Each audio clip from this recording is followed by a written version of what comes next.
Hello my dear student, कैसे हैं आप लोग। उम्मीद है कि अच्छे होंगे। और आज हिंदी का एग्जाम है, उसके लिए जो है आप लोग के लिए 5 से भी ज़्यादा बार पूछे जाने वाले प्रश्न को लेकर आए हुए हैं, जो कि महा वीवीआई गैस प्रश्न है, सब्जेक्टिव प्रश्न है। और उम्मीद है कि ये प्रश्न जो है 5 बार अगर आ चुका है तो ज़रूर से ज़रूर इस बार भी आएगा, क्योंकि ये सब बोला जाता है ना कि लीक क्वेश्चन है, वायरल क्वेश्चन है। तो उस तरह का क्वेश्चन आप लोग के सामने लेकर आए हुए हैं। आप वीडियो को पूरा देखिए, सभी प्रश्नों को देखिए और अपने दोस्तों के साथ वीडियो को जरूर शेयर कर दीजिएगा। बहुत आप लोग का हेल्पफुल मिलने वाला है इस वीडियो से। और इसी तरह से और भी सब्जेक्ट का जो है वो तैयारियां करवाया जाएगा। आप लोग चैनल के साथ में जुड़े रहिए और अपने दोस्तों को भी जो है वो जोड़े रखिए। कहते हैं ना कि अंत भला तो सब भला, है ना। तो उसी तरह से जो है आज शुरुआत है आप लोग का, और अंत भी जो है वो बहुत अच्छे से होगा और शुरुआत भी बहुत अच्छे से होगा। ठीक है, तो स्टार्टिंग करते हैं बिना देर किए। एक बार जो है आप लोग वीडियो को शेयर कर दीजिए अपने दोस्तों के साथ में। सबसे पहला प्रश्न जो आता है वो काशी में हो रहे कौन सा परिवर्तन जो था कि बिस्मिल्लाह खान को जो है वो व्यवस्थित करते थे। ये 2011 में पूछ चुका है, 13 में पूछ चुका है, 15 में पूछ चुका है, 19 में पूछ चुका है, 23 में पूछ चुका है। तो क्या उम्मीद है कि इस बार भी पूछेगा प्रश्न? जी हाँ, बिल्कुल पूछ सकता है। तो इसका आंसर हम लोग देखेंगे कि प्रसिद्ध शहनाई वादक उस्ताद बिस्मिल्लाह खान को काशी में हो रहे संगीत और साहित्य और खान पान में आ रहे बदलाव बहुत दुखी करते हैं। मतलब पहले क्या था वहां की चीजें और उसके बाद क्या हो गया, ये बदलाव के कारण जो है बिस्मिल्लाह खान को जो है बहुत दुखी करते थे। और वे काशी के सांस्कृतिक परंपराओं और धार्मिक परंपराओं में जो है तेजी से जो बदलाव आ रहा था कि पहले किस तरह से काशी था और अब किस तरह से काशी हो रहा है, उससे लेके जो है बहुत ज्यादा वो चिंतित थे। ठीक है, और तब कोई भी जो व्यक्ति है इसमें चिंतित होगा। अगर पहले अच्छे माहौल है, वहां का रहन सहन अच्छा है, और बाद में जो है गड़बड़ होते जा रहा है, तो किसी भी व्यक्ति को जो है उसके बारे में जो है चिंतन जरूर से जरूर होगा। तो उसी तरह से बिस्मिल्लाह खान को भी जो है हो रहा था। बिस्मिल्लाह खान को काशी में हो रहे इन बदलाव से दुख होता था। काशी में संगीत, साहित्य और अब अदब जो मतलब वहां हो रहा था, काशी में संगीत होता था, साहित्य होता था, अदब होता था, उन सभी में जो है वो बदलाव आ रहा था। काशी में धर्म का अर्थ बदल रहा था। पहले काशी में क्या था, वहां धर्म नाम का कोई चीज ही नहीं था। हिंदू और मुस्लिम जो है भाईचारे के जैसे रहते थे, लेकिन अब जो है वहां भाईचारे के जैसा नहीं रहा। काशी में खान पान की चीजें में भी जो है पहले जैसे बात नहीं रहा। सभी चीजें, खान पान भी चीजें जो है बदलाव आने लगा था। काशी में पुरानी परंपराएं जो थी, पुराने पुराने परंपराएं जो चलती थी, वो सारे के सारे लुप्त हो रहे थे। उसके बाद जो है काशी में खान पान की पुरानी चीजें और विशेषताओं नष्ट होती जा रही थी। काशी में जो मलाई बर्फ जो बिकता था वो भी गायब हो चुका था। काशी में कुलसुम की जलेबियां और कचौड़ी भी अब नहीं मिलती थी। और काशी में संगीत और साहित्य के प्रति लोगों में पहले जैसा मान और सम्मान नहीं रहा, और काशी में पुरानी धरोहर मिटती जा रही थी। तो ये मोस्ट इंपोर्टेंट प्रश्न था, 5 बार पूछ चुका था। उसी तरह से जो है वो गंतोक को मेहनत कश बादशाहों का शहर क्यों कहा गया है, 2011, 2014, 2017, 2018, 2023 तक में पूछा है। तो गंतोक को जो है मेहनत कश बादशाहों का शहर इसलिए कहा गया है क्योंकि यहाँ के लोग बहुत ही मेहनती और संघर्षशील होते हैं। वे कड़ी मेहनत करते हैं और अपनी जरूरत को जो है वो पूरा करते हैं, और अपने जीवन को बेहतर बनाने के लिए जो है वो निरंतर प्रयास करते रहते हैं। अच्छा, अब एक चीज बता देते हैं कि आप लोग को यहाँ तो जो 5 से अधिक बार पूछ चुका है वैसा प्रश्न है, लेकिन एक और वीडियो होगा जिसमें कि 75 प्लस जो है सब्जेक्टिव प्रश्न बताए हुए हैं। अगर आप वो वीडियो को नहीं देखें तो प्लीज एक बार देख लीजिएगा, क्योंकि यहाँ से प्रश्न छूट सकता है लेकिन वहां से कभी नहीं छूटेगा, इसका गारंटी हम लेते हैं। ठीक है, तो वहां से सभी प्रश्न जो है मैच करने वाले हैं आप लोग को। अगर ईमानदारी से आप सारा वीडियो को मतलब उस पूरा वीडियो को देखते हैं, आधा घंटा का वीडियो है, कोई ज्यादा टाइम नहीं लगेगा, और सारा प्रश्न को आप लोग देख लीजिएगा। 75 प्लस जो है वो प्रश्न है, बहुत ज्यादा इंपॉर्टेंट है। यहाँ से प्रश्न छूट सकता है ना, यहाँ कुछ प्रश्न नहीं भी आ सकता है, लेकिन वहां जितना प्रश्न है वहां से ही आएगा, ये गारंटी मेरा है। तो गंतोक को मेहनत कश बादशाहों का शहर क्यों कहा गया है? तो गंतोक को जो है मेहनत कश बादशाहों का शहर इसलिए कहा गया है क्योंकि यहाँ के लोग जो है बहुत मेहनती होते हैं, बहुत संघर्षशील होते हैं, वे कड़ी मेहनत करते हैं और अपनी जरूरत जो भी वो जरूरत होता है उसको पूरा करते हैं, और अच्छे जीवन को, बेहतर जीवन को बनाने के लिए हमेशा जो है प्रयास करते रहते हैं। और भी इसके पॉइंट है, आप लोग कोशिश कीजिएगा कि पॉइंट बाय पॉइंट आंसर लिखने का। तो गंतोक जो है एक पर्वतीय स्थल है, और यहाँ जो है स्थित बहुत कठिन है ना। गंतोक एक पर्वतीय मतलब पहाड़ वाला जगह है, और यहाँ जो स्थिति जो है बहुत जो है हार्ड है, कठोर है।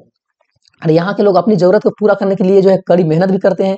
गंतोक के लोग जो है इस मेहनत से घबराते भी नहीं है, कितना भी तरह का कठिन परिस्थिति आ जाए वो जो है मस्त होकर जो है अपने काम को करते रहते हैं। और गंतोक की अर्थव्यवस्था मुख्य रूप से पर्यटन, घूमने के लिए, कृषि के लिए, व्यापार के लिए, इन सारी चीजों के लिए जो है वो निर्भर है, और जिनमें स्थानीय लोग अपनी मेहनत की योगदान देते रहते हैं। और गंतोक के लोगों की मेहनत ही जो है वो गंतोक आज जो है पुराने स्वरूप में जो है वो रखा गया है।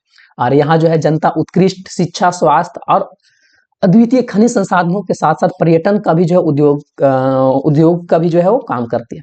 नेक्स्ट आता है कि तब की शिक्षा प्रणाली और अब की शिक्षा प्रणाली में क्या अंतर है, मतलब पहले की शिक्षा प्रणाली और अब की शिक्षा प्रणाली में क्या अंतर है 2009 में, 2011 में, 2013 में, 2015 में, 2018 में। ठीक है, इतना बार ये प्रश्न पूछ चुका है। तो तब की शिक्षा प्रणाली और आज की शिक्षा प्रणाली में कई अंतर है। जैसे कि पहले की शिक्षा प्रणाली में स्त्रियों को जो है वो शिक्षा से वंचित रखा जाता था, पहले स्त्रियों को नहीं पढ़ने के लिए दिया जाता था, केवल पुरुष लोग ही पढ़ते थे। और आज की शिक्षा प्रणाली में जो है वो स्त्री पुरुष दोनों को जो है बराबर रूप से जो है वो शिक्षा दिया जाता है। और कहीं ना कहीं जो है बेटियां आजकल जो है वो आगे की ओर बढ़ रही है, शिक्षा की ओर बढ़ रही है। पहले शिक्षा जो है गुरुओं के आश्रम में दिया जाता था, मंदिरों में दिया जाता था, लेकिन आज शिक्षा जो है विद्यालय में दिया जाता है। मतलब पहले की शिक्षा, पहले किस तरह से पढ़ाई किया करवाया जाता था और अब किस तरह से करवाया जा रहा है, उन दोनों के बीच में जो है अंतर आप लोग को बताना है। पहले शिक्षा केवल एक वर्ग तक ही सीमित था, मतलब लिमिट था कि मतलब इतने ही तक जो है दिया जाएगा, लेकिन आज की शिक्षा प्रणाली सभी वर्ग के लिए जो है दिया जाता है। पहले जैसे कि क्षत्रिय लोग, ब्राह्मण लोग यही सब पढ़ सकते थे, लेकिन अभी जो है वो सब हर तरह के जो है वो वर्ग के लोग पढ़ सकते हैं, चाहे क्षत्रिय कुल का हो, ब्राह्मण कुल के कोई भी जाति का हो, पढ़ सकते हैं। पहले सहशिक्षा का प्रचलन नहीं था, वही आज सहशिक्षा का पढ़ना मतलब जो है साथ में पढ़ने के लिए जो है आम बात है कि गरीब से गरीब, अमीर से अमीर आदमी जो है वो साथ में पढ़ सकता है। पहले जीवन मूल्यों की शिक्षा पर जो है ज्यादा जोर दिया जाता था, आज वही शिक्षा प्रणाली विज्ञान, तकनीक और आधुनिक विचारधारा पर जोर दिया जाता है। तो ये सारी चीज है। नेक्स्ट प्रश्न आता है कि बाल गोविंद भगत की दिनचर्या लोगों को अचरज के कारण क्यों थी। 2010 में, 2011 में, 2012 में, 2014 में, 2018 में ये प्रश्न पूछ चुका है, बहुत ज्यादा इंपॉर्टेंट है आप लोग के लिए। तो बाल गोविंद भगत की दिनचर्या लोगों को अचरज के कारण थी क्योंकि वे अपने सिद्धांत और आदर्शों का जो है दृढ़ता से पालन करते थे। वे सांसारिक माया मोह से दूर कबीर के भजन में सदा लीन रहते थे, कबीर के ही जो है वो हमेशा गुण गाते रहते थे। और वे गृहस्थ होते हुए भी जो है वो साधुता वाला जीवन, यानी कि साधु वाला जीवन जिया करते थे। और उनके बाद और भी है बाल गोविंद भगत की दिनचर्या का कुछ अहम पहलू भी है। वे सुबह जो है वो मुंह अंधेरे में, जैसे कि वह सुबह उठते हैं और मुंह धो के जो है मतलब अंधेरे में ही, ठीक है, वे गांव से जो है लगभग 2 मील नदी दूर में था, वहां जाके जो है वो स्नान करते थे। और वे वापसी में आकर पोखर के ऊंचे स्थान पर जो है खंजरी बजाते थे, गीत गाते थे। और वे कभी भी झूठ नहीं बोलते थे, वे खरा व्यवहारिक करते थे, वे किसी भी चीज को जो है छूते नहीं थे, वे हर नियम को जो है बारीकी से पूरा करते थे।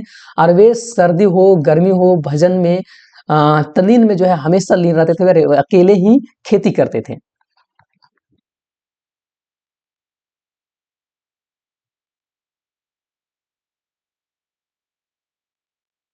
नेक्स्ट क्वेश्चन है, कवि देव ने श्री ब्रज दुल्लह किसके लिए प्रयुक्त किया है और उन्हें संसार रूपी मंदिर के दीपक क्यों कहा गया है। ये क्वेश्चन जो है 2011, 2012 और 2014, 2018 में पूछ चुका है, यानी कि लगभग जो है वो 4 साल तक ये प्रश्न पूछा हुआ है। प्रश्न फिर एक बार देखेंगे हम लोग। कवि देव जो है वो श्री ब्रज दुल्हर किसके लिए जो है प्रयुक्त किया है, मतलब श्री ब्रज दुल्हा जो है एक वर्ड है और ये किसी जगह के लिए जो है वो प्रयुक्त किया गया है, और उन्हें संसार रूपी मंदिर का दीपक भी बोला गया है। तो ऐसा क्यों कहा गया है? तो कवि जो है वो देव श्री कृष्ण के लिए जो है वो श्री ब्रज दुल्हा का प्रयोग किए हुए हैं, और उन्होंने जो है उन्हें मंदिर जो है संसार रूपी दीपक के रूप में जो है कहा है, इसलिए क्योंकि यहाँ बहुत सारा पॉइंट है और इन सभी पॉइंटों को जो है कोशिश करना है कि जो है जितना भी पॉइंट बना के लिखा जाए। कवि देव श्री ब्रज दुल्हर शब्द का प्रयोग इस तरह से किया है कि श्री कृष्ण उन प्रकाशमय दीपक की तरह है जो कि हमेशा संसार में जो है उजाले देते रहते हैं, यानी कि मंदिर का जो है अंधकार को दूर करते हैं। पहला पॉइंट था कि श्री कृष्ण जो है वो प्रकाशमान दीपक के जैसे हैं, और वो जो है वो अंधेरे में जो मंदिर होता है उसमें जो है सारा अंधेरा को जो है वो दूर करते हैं। श्री कृष्ण समस्त ब्रज के लिए जो है प्रिय हैं और चाहते भी हैं, और इसलिए उनका स्थान दुल्हा के समान है।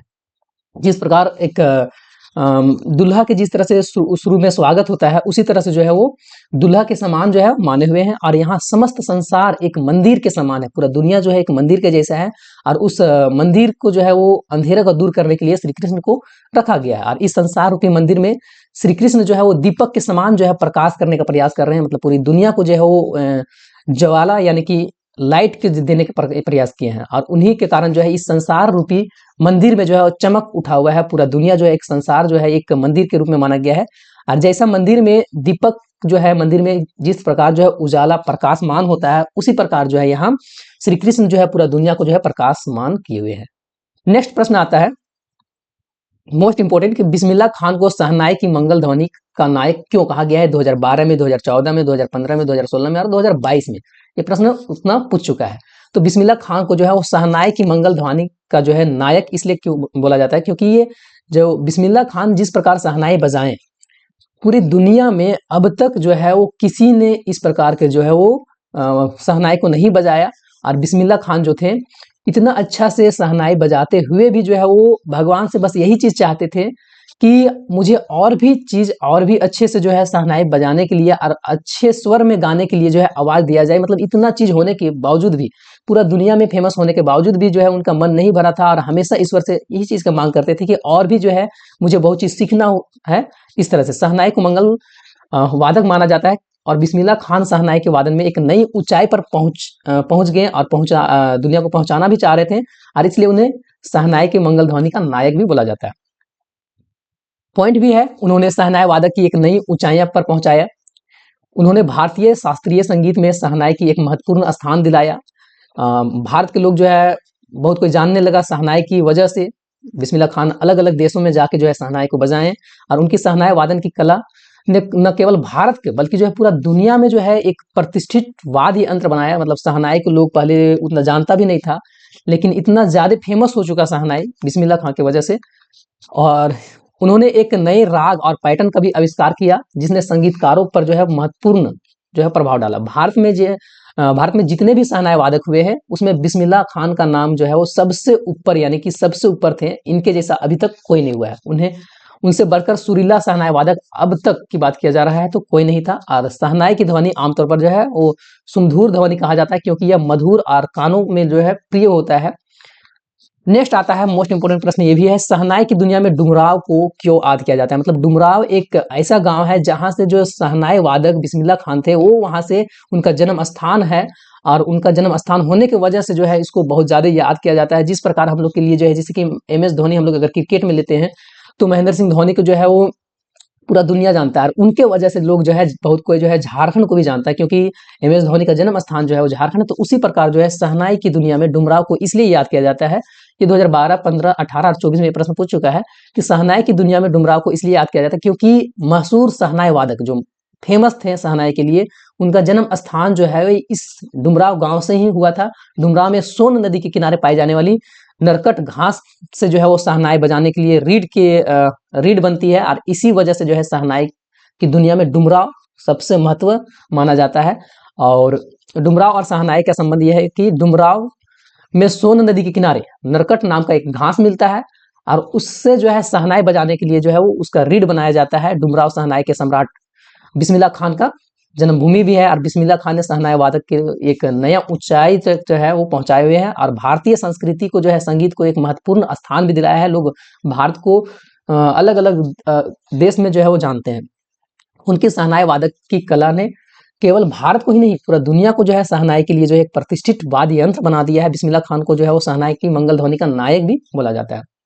नेक्स्ट प्रश्न आता है कि लखनवी अंदाज पाठ का क्या संदेश है। तो लखनवी अंदाज का पाठ का क्या संदेश है, ये 2013 में, 2017 में और 2018 में पूछ चुका है। लखनवी अंदाज पाठ का संदेश यह है कि हमें दिखावे से बचना चाहिए। जिस प्रकार यहाँ जो है नवाब साहब जो है खीरा बिना खाए जो है वो ढकार मारता है, तो वैसे चीजों से बचना चाहिए। आदमी को दिखावा नहीं करना चाहिए, जो भी है वो अपना दिखावा वाला जिंदगी से बच के अपना जो जिंदगी चल रहा है उसी जिंदगी को अच्छे तरीके से जीना चाहिए।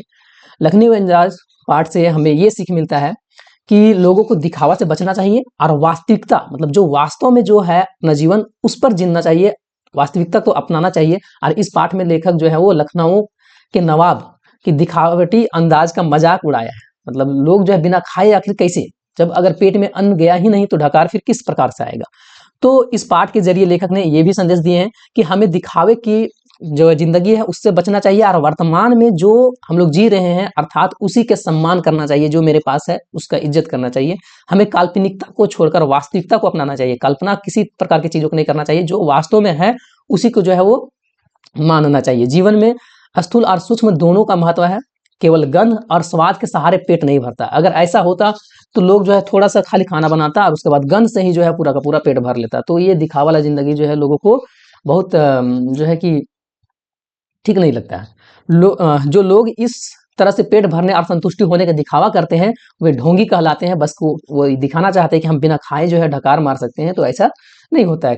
कहानी में हाँ, कहानी के लिए कोई ना कोई जो है घटना पात्र उपचार। अब यहाँ से जो है वो लखनवी अंदाज से जो है वो लेखक को ये चीज मिल गया कि जब ये बिना खाए ढकार मार सकता है तो क्यों नहीं जो है हम कुछ लिख दें। तो यही चीज को लिख देते हैं जो कि मेरे साथ आज हुआ है ट्रेन में। उस चीजों को लिख के और बिना घटना बिना पात्र के जो है एक कहानी भी लिखा गया और आज जो है आप लोग पढ़ रहे हैं।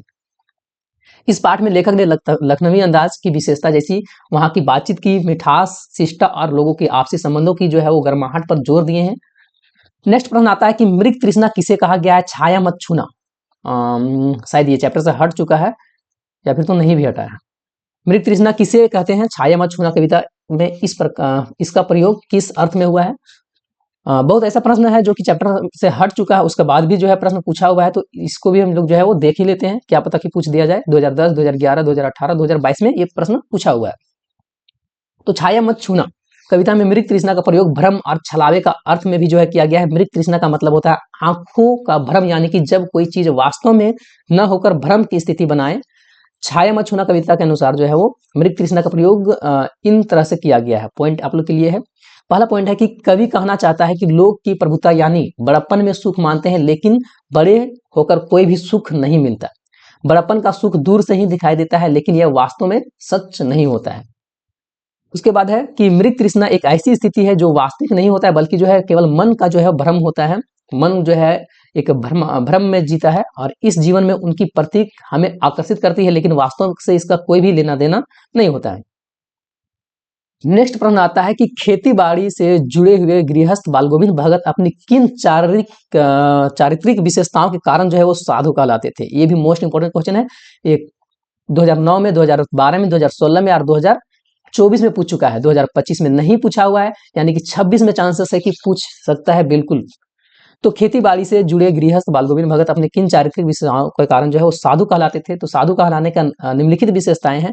साधु जो है वो खेती बाड़ी से जुड़े बाल गोविंद भगत अपनी इन चारित्रिक विशेषताओं के कारण साधु कहलाते थे। पॉइंट बाय पॉइंट लिखना है। पहला पॉइंट ये है कि वे कबीर के पक्के भक्त थे। ठीक है, पॉइंट वाइज जो है जिस प्रकार जो है मेरे नोट्स में लिखा हुआ है सेम आप लोग कोशिश कीजिएगा कि इस तरह से पॉइंट बनाने का, ताकि जो है पेज भी भागेगा और देखने में अच्छा भी लगेगा और टीचर को समझ में भी आए। तो वे कबीर के पक्के भक्त थे। वे कभी भी जो है वो झूठ नहीं बोलते थे और हमेशा जो है खरा व्यवहार करते थे। वे किसी के चीज का जो है उपयोग बिना अनुमति बिना मांगे जो है वो नहीं करते थे। अनुमति लेते थे, उनका बाद दूसरों को चीज छूते थे, बिना अनुमति के नहीं छूते थे। वे कबीर के आदर्श पर चलते थे, मतलब कबीर को ही गुरु मानते थे, उन्हीं के जो है बताए हुए रास्ते पर चलते थे और वे कबीर की तरह ही जो है वो टोपी लगाकर उनके गीत गाया करते थे। सारा पॉइंट वाइज इसी तरह से लिखना है। आप लोग कहानी के जैसा एक लाइन में पूरा का पूरा नहीं भरिएगा। वे कबीर को ही अपना साहब मानते थे और वे किसी भी वो किसी से भी जो है सीधी बात करने में संकोच नहीं करते थे। किसी से भी जो है बहुत अच्छे से प्रेम से जो है वो बात करते थे और वे किसी से झगड़ा तक नहीं करते थे।